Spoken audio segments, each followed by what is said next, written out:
Assalamualaikum warahmatullahi wabarakatuh. Oke teman-teman, kembali lagi bersama saya Feridi Syatifa di channel YouTube Maternal. Kali ini saya akan memberikan penjelasan kepada teman-teman sekalian dengan sesuatu tema yang sangat luar biasa menarik juga. Nah, tema ini akan memberikan gambaran kepada ibu-ibu yang sedang atau yang lagi menyusui, bisa mengetahui sih bagaimana teknik-teknik penyusuan ketika ibu sedang bekerja, atau teknik-teknik atau cara-cara penyusuan yang benar. Nah, jadi untuk itu tetap ikuti video ini terus. Oke, jadi air susu ibu ini merupakan cairan putih yang dihasilkan oleh kelenjar payudara wanita melalui proses laktasi. Keberhasilan laktasi dipengaruhi oleh kondisi sebelum dan setelah kehamilan. Kondisi sebelum kehamilan ditentukan oleh perkembangan payudara saat lahir dan saat pubertas. Sekresi ASI diatur oleh hormon prolaktin dan oksitosin.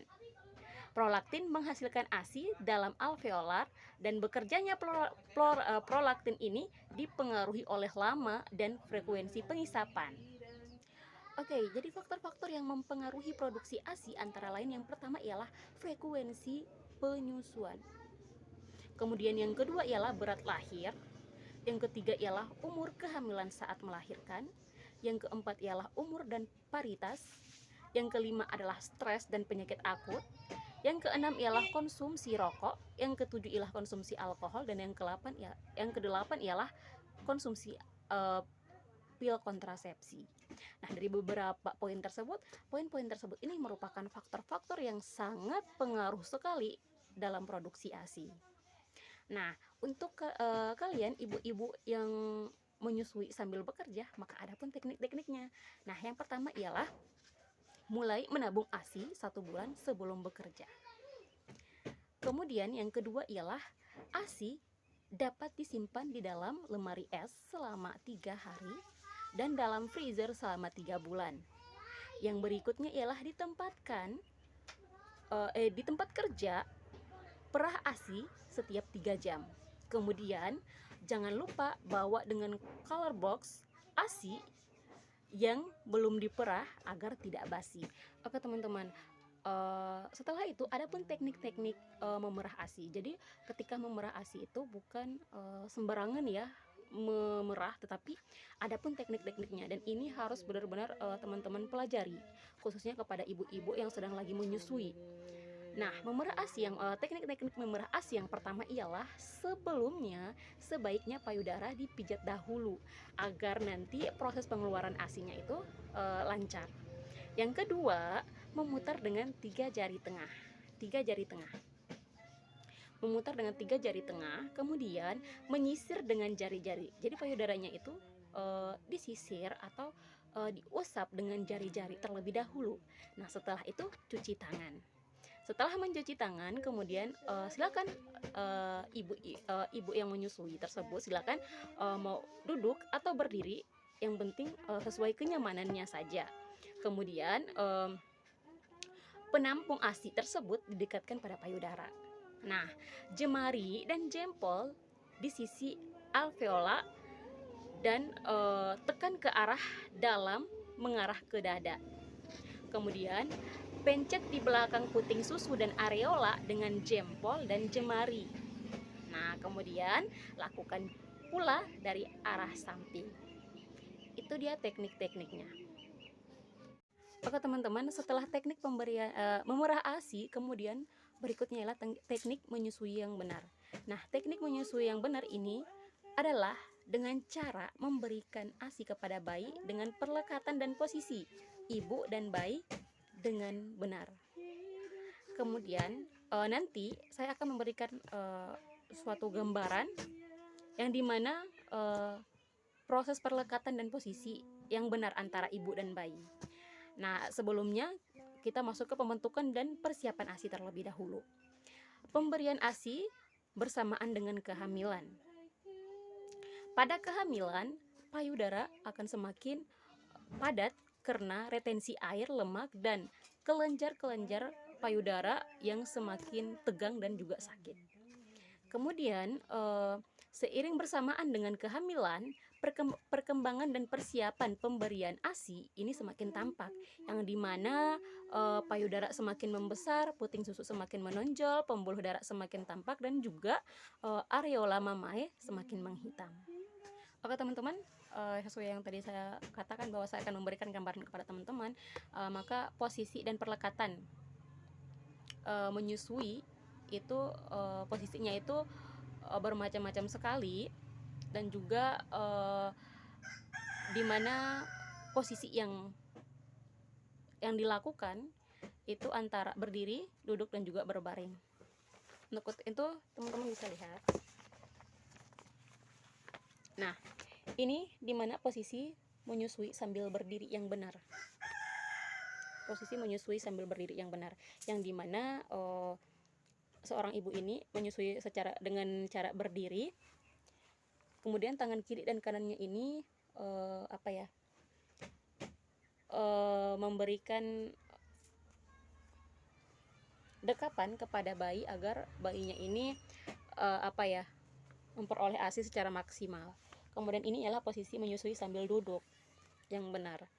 Nah, yang dimana posisi ibu ini dalam keadaan duduk, kemudian tangan kiri dan kanannya ini memberikan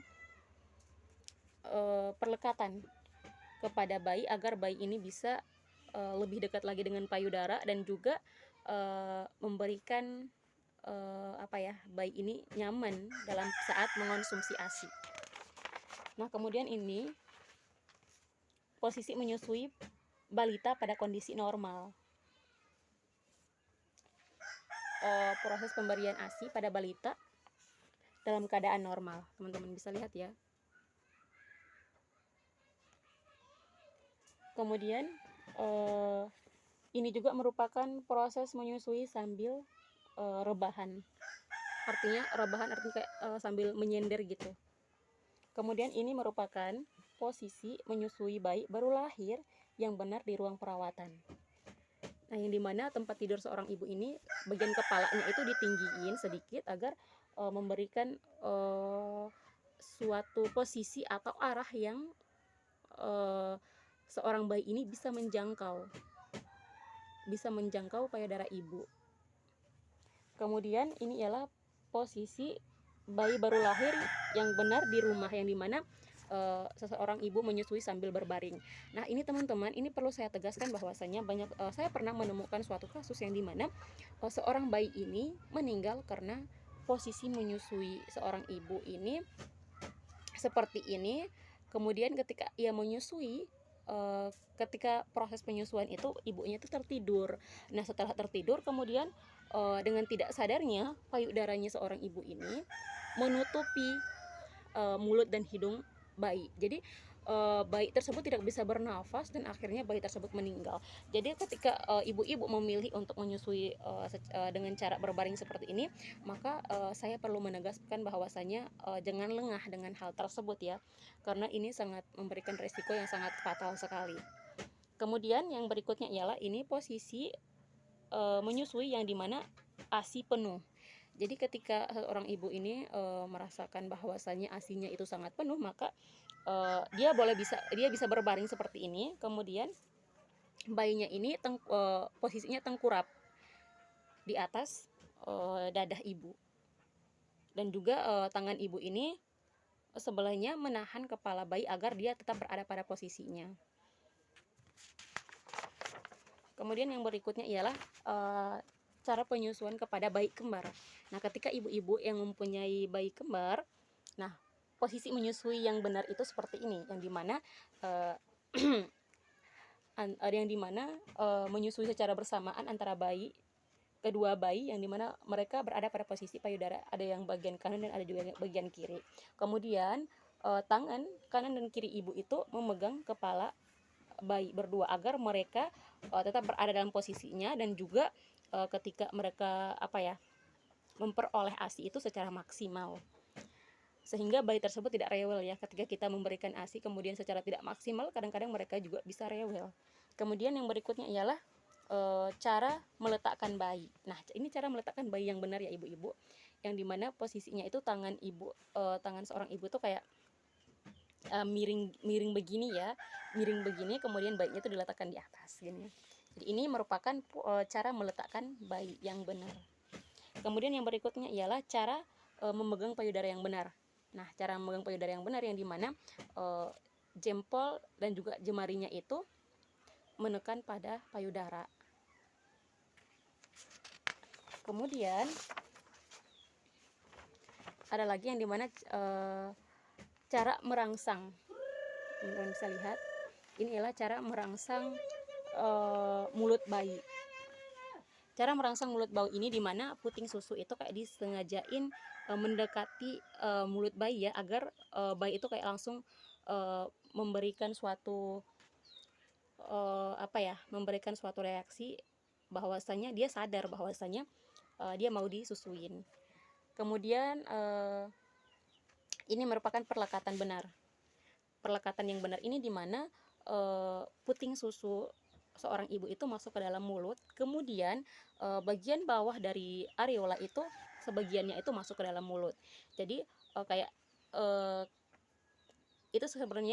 itu sebenarnya dekapan ya, dekapan yang diberikan seorang ibu kepada bayi sehingga bayinya itu bisa memperoleh ASI secara maksimal itu ketika puting susu dan areola bagian bawahnya itu masuk secara maksimal ke dalam mulut bayi. Oke teman-teman, kalau posisi perlekatan yang benar, kalau posisi perlekatan yang salah itu ketika hanya sebagian puting susu saja yang masuk ke dalam mulut bayi. Nah, itu akan menyebabkan ketidaknyamanan dan juga akan menyebabkan bayi tersebut rewel. Nah, untuk itu merupakan teknik-teknik menyusuan dan cara-cara posisi dan perlekatan yang benar ya ketika ibu sedang menyusui bayi. Mungkin hanya itu saja yang bisa saya sampaikan. Jika ada kekurangan dan kesalahan, saya minta maaf yang sebesar-besarnya karena saya juga manusia, tidak luput juga dari kesalahan. Oke, saya akhiri. Wassalamualaikum warahmatullahi wabarakatuh.